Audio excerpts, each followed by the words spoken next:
안녕하세요. 연애 2년 반, 결혼한 지는 2년 된 30대 중반의 여성입니다. 어차피 이혼하기로 마음은 먹었지만 그래도 왠지 제 얼굴에 침 뱉기인 것 같아 가족이나 가까운 사람들한테 말 못하겠고 그래도 위로는 받고 싶어서 이렇게 사연을 쓰게 되었어요. 저는 대학 동창으로부터 남편을 소개받았습니다. 사실 제가 소개팅을 원했던 건 아니고 그쪽에서 우연히 제 사진을 보고 제 동창에게 다리를 놔달라고 했다고 들었습니다. 당시 제 동창이 취업 준비 중이었는데 남편이 동창이 가고 싶어하는 회사에 먼저 다니고 있었거든요. 정보 하나라도 더 얻어내고 싶었던 건지 저한테 자기 얼굴을 봐서라도 한 번만 나가달라고 밥만 먹고 집에 와도 된다고 하도 애걸복걸을 해서 남편을 만나게 되었네요. 상황이 그렇다 보니 큰 기대도 없었고 정말 밥이나 먹고 오자라는 심정이었어요. 그런데 예상외로 남편과 코드가 잘 맞더라고요. 대화를 나눠보니 논리적이고 이성적인 사람 같았고 또 제가 영화랑 음악을 좋아하는데 남편도 저와 비슷한 취향을 가지고 있었고요. 여러모로 말이 잘 통하니까 시간 가는 줄 모르고 대화를 나누게 되었고 그렇게 저희는 얼마 지나지 않아 연인 사이가 되었습니다. 사귄 지 2년쯤 되었을 무렵 남편은 저에게 정식으로 프로포즈를 해왔고 저도 결혼을 한다면 이 사람과 한다고 생각해왔기에 큰 고민하지 않고 프로포즈를 받아주었습니다. 하지만 본격적으로 결혼 준비를 하면서 큰 고비가 있었습니다. 돌이켜 생각해보면 그때 파혼을 했어야 했는데 제가 어리석었어요. 결혼 이야기가 나오고 나서 가장 껄끄럽지만 해야만 했던 대화가 돈 이야기였습니다. 사귀는 동안 거의 반반씩 데이트 비용을 부담하고 있었고 둘 중 누구도 버겁다는 말을 하지 않았기 때문에 구체적으로 돈 이야기를 나눌 이유가 없었거든요. 하지만 이제 결혼식 비용부터 신혼살림까지 준비를 시작해야 했으니 어쩔 수가 없었지요.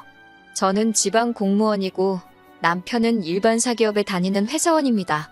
당연히 제 월급은 남편에 비하면 현저히 적은 편이지만 저는 제 소유의 작은 아파트가 있습니다. 청약으로 당첨된 아파트였는데 부모님과 셋이 같이 살고 있었어요. 남편은 당연히 그 집이 저희 부모님 집이라고 생각했지 제 집일 거라고는 상상도 못했던 모양이에요. 제가 집이 있다고 하니까 어찌나 좋아하던지 입이 귀에 걸리게 생겼더군요. 아무튼 그 밖에 저는 모아둔 돈이 4천 정도 있었고 남자친구는 8천 정도 있었습니다. 저희가 사는 지역에선 1억 2천이면 아주 좋지는 않아도 평범한 빌라나 좀 오래된 작은 평수 아파트 전세 정도는 들어갈 수 있었어요. 그런데 남편은 완전히 다른 생각을 하고 있더라고요. 저희 부모님이 작은 평수로 전세를 얻어 나가시고 제 소유의 아파트에서 살림을 시작하자더군요. 저는 그건 말도 안 된다고 아주 난색을 표했습니다. 제가 어렸을 때 아버지의 사업 실패로 늘 새살이만 했기 때문에 제가 청약에 당첨됐을 때 무조건 부모님을 거기서 살게 해드리겠다는 제 나름의 결정이 있었기 때문입니다. 다시는 부모님이 집주인의 눈치를 본다거나 다음 계약을 걱정하며 전전긍긍하시는 모습을 보고 싶지 않았으니까요. 제가 남편에게 그렇게 이야기하자 남편도 더는 별말을 못하더군요. 저는 남편에게 대출을 받으면 이자가 나가니까 예산에 맞춰서 집을 구하자고 했습니다. 그러자 남편이 집은 시댁에서 해줄 거라고 걱정하지 말라더군요. 속물 같지만 솔직히 그 말을 들었을 때 감사하고 기분도 너무 좋더라고요. 하지만 남편은 뒤이어 어처구니 없는 소리를 늘어놓았습니다. 자기 부모님이 사시는 집 전세보증금을 빼서 우리 신혼집에 보태자더군요. 그러면 시부모님은 어디 가서 사시냐니까 같이 살아야지 그럽니다. 합가를 하자는 거냐고 물으니 자기 부모님은 한 집에 있어도 존재감이 하나도 느껴지지 않으신다는 둥 각자 알아서 자기 인생을 사시는 분들이라는 둥말도 안 되는 소리를 하더라고요.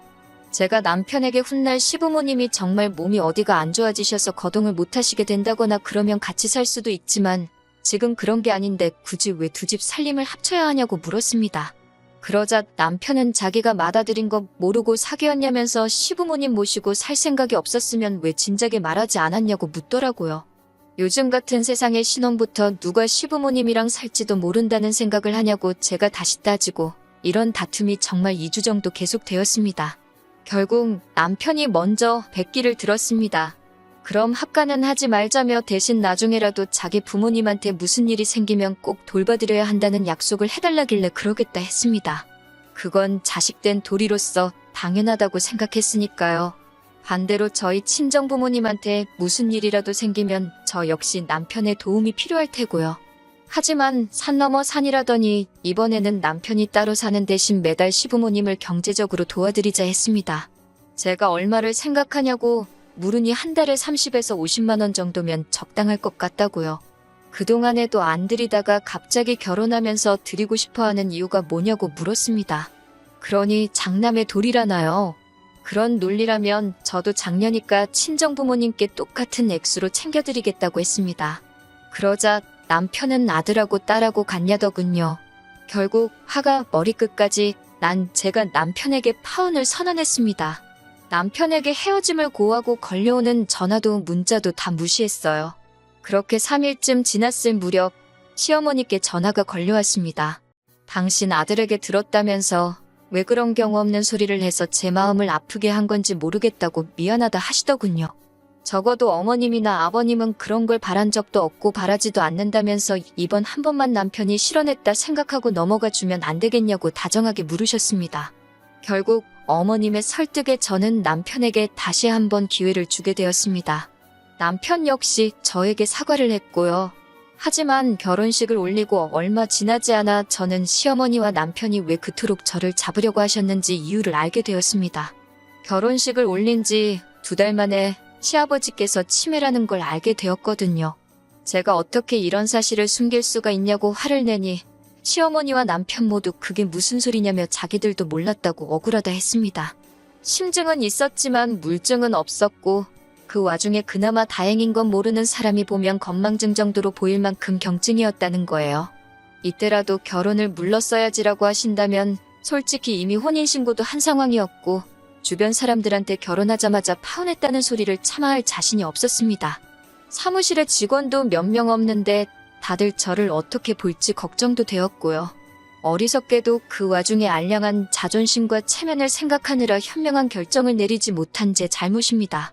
결혼식을 올린 뒤 저희가 한 가지 서로에게 약속을 한 게 있었어요. 언젠가 생길 우리 아이를 위해서 늦어도 5년 안에는 신축 아파트로 이사갈 수 있게 열심히 아껴가며 살자고요. 그런 이유로 제 월급과 남편 월급 모두 제가 관리하고 있었고요. 남편에게 한 달에 용돈으로 50만 원씩 줬고 저는 따로 용돈이라며 떼가지는 못했습니다. 그냥 어쩌다 한번 인터넷에서 옷 한두 벌 사 입는 게 전부였어요. 그렇게 살려고 한 건 아닌데 통장에 숫자가 불어나는 걸 보는 재미에 더욱 덩어리를 졸라매게 되었어요. 그런데 결혼한 지 1년쯤 지났을 무렵 남편이 뜬금없이 시댁에 생활비를 보내야겠답니다. 예상치 못한 지출이기도 했고 분명히 결혼 전에 그런 건 하지 않기로 약속을 했던지라 부담스럽게 다가온 게 사실입니다. 제가 시원스레 그러자고 대답을 하지 못하고 있으니 남편이 갑자기 한다는 소리가 일도 자기가 더 늦게까지 하고 돈도 자기가 더 많이 버는데 불공평하답니다. 그러면서 이제 각자 월급은 각자 관리하고 공통으로 들어가는 건 각출하자고 하더군요. 적어도 남편이 제 앞에서 돈 많이 번다고 유세는 안 떨어서 다행이다 생각했는데 이제 유세까지 떤다 생각하니까 정이 뚝 떨어지더군요.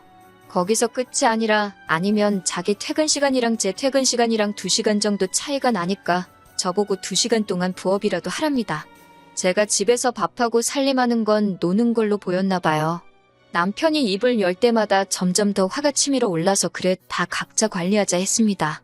잠든 남편을 쳐다보는데 이런 인간이랑 내가 무슨 좋은 날을 누리겠다고 이렇게까지 살아야 하나 싶은 허탈한 마음에 눈물이 다 흘렀습니다. 그러면서 부부 사이가 이렇게 계산적으로 찢어졌고 남편이 남편 노릇을 하기 싫다는데 제가 왜 아내 노릇을 해야 하나 싶더라고요.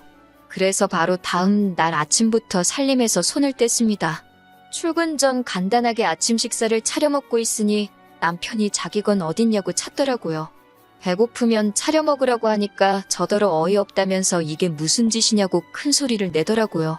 생활비도 반반 내는데 집안일도 반반 하자니까 자기가 한 말이 있어서 그런지 제대로 반박도 못하고 시근덕거리면서 출근을 하더군요. 점심 무렵 빨래를 하려고 세탁실에 가니 남편의 셔츠며 양말이며 속옷이 제 빨래하고 섞여 있는데 그것마저도 꼴보기가 싫어서 다 골라내어 구석에 처박아 버렸습니다. 청소도 제가 주로 머무는 공간만 위주로 하고 말았고요. 그렇게 며칠이 지속되니 남편이 집안 꼴이 이게 뭐냐며 생난리를 쳤습니다. 예전에는 남편이 이런 식으로 시비를 걸어오면 저도 받아치기도 하고 결국 서로 화해도 하게 되고 그랬는데 이젠 그런 과정도 너무 피곤하고 짜증나서 아예 무시를 해버렸어요. 그러자 남편이 슬슬 제 눈치를 살피더라고요. 언젠가부턴 술자리도 줄이고 적어도 자기 일은 스스로 챙겨서 하려고 하더군요. 문제는 그런 남편의 조금은 달라진 모습을 봐도 아무런 느낌이 없었다는 거예요. 제 마음이 풀어지지도 않았고 무미건조한 상태였습니다. 이혼을 하지 않았던 이유는 둘 다 지인도 많고 직장 생활에 있어 이혼을 하면 흠이 될 수도 있겠다 싶었거든요. 호사가들 입에 오르내리기도 싫어서 그냥 각방 생활하며 쇼윈도 부부로 지내게 되었어요. 양가 어른들 앞에서는 그냥 아무렇지 않은 척했지만 친정 어머니는 어느 정도 눈치를 채신 것 같았습니다. 아무튼 그런 생활을 8개월쯤 했을 때입니다. 남편 회사에서 전화가 걸려왔는데 남편이 큰 사고를 당했다고 하더라고요. 아무리 미워도 제 남편인데 그 이야기를 듣는 순간 가슴이 철렁 내려앉는 것 같았습니다. 정신없이 남편이 있다는 병원으로 향했어요. 화상사고였습니다. 제법 범위가 커서 앞으로 몇 차례 더 수술을 해야 할 거라고 하더라고요.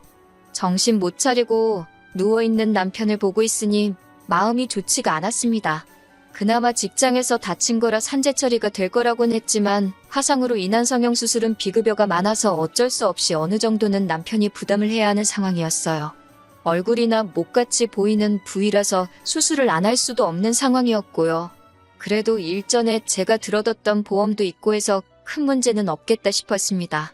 그런데 얼마 뒤 퇴원한 남편이 밖에서 커피 한잔 하자고 절 불러내더라고요. 기껏 나갔더니 저를 앞에 앉혀놓고 돈 이야기를 꺼냈습니다. 당연히 듣자마자 남편 말이 끝나기가 무섭게 거절했어요. 각자 알아서 관리하자던 건 당신이지 않냐고. 그런데 이제 와서 나한테 그러는 거냐고요. 당신도 알다시피 난 당신보다 한참 못 벌고 일도 조금밖에 안 하는데 내가 어떻게 당신을 도와주냐고 하니 난리가 났습니다. 저더러 피도 눈물도 없다는 둥, 아무리 그래도 배우자가 아픈데 그렇게 매정할 수가 있냐는 둥, 어떻게든 제가 죄책감을 느끼게 하려는 사람 같았습니다. 제가 보험에서 돈 나오는데 왜 나한테 난리냐니까 그 보험 해지했답니다. 쓸데없는 보험 같아서 실비고 뭐고 다 해지했대요. 모아둔 돈도 없냐고 하니까 시부모님한테 퍼주느라 다 썼다고 그러고요. 저는 됐다고 더 할 이야기 없다고 자리를 먼저 일어났고 그때부터 시부모님한테 전화가 걸려오기 시작했습니다.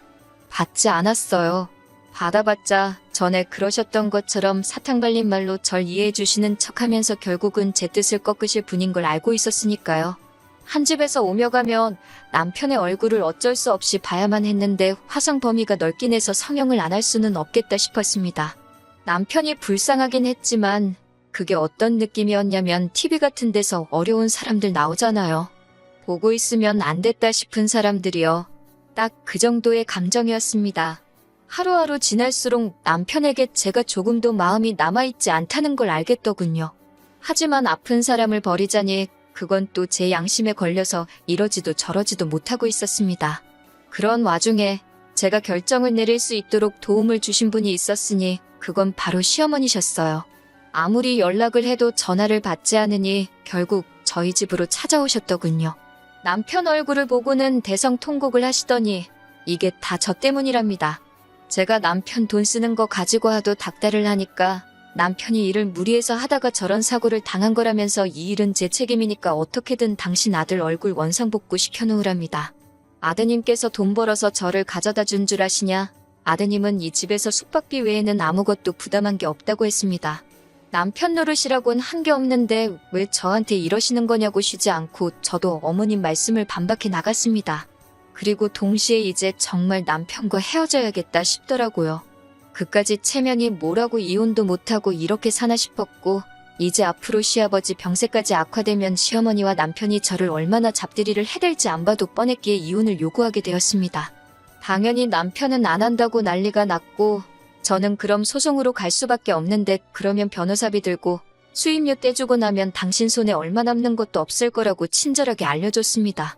남편도 그제서야 제가 농담이 아니라는 걸 눈치챈 것 같았고 결국은 이혼에 동의했습니다. 마침 전세 계약 기간도 거의 끝나갈 무렵이라서 전세 보증금도 수월하게 제 몫을 다시 챙길 수 있었고요. 그렇게 저는 이혼에 성공했고 지금은 자유의 몸이 되었습니다. 옛말에 첫발이 개끝발이라더니 정말 그 말이 딱입니다. 처음부터 파혼했으면 서류가 지저분해질 일도 없었을 텐데 그 생각만 하면 억울하고 화가 나긴 하지만 지금이라도 이렇게 벗어날 수 있어서 다행이라고 생각합니다. 당분간은 저도 운동 좀 하고 취미생활 좀 하면서 살고 싶어요. 친정 부모님과도 좋은 시간 보내면서요.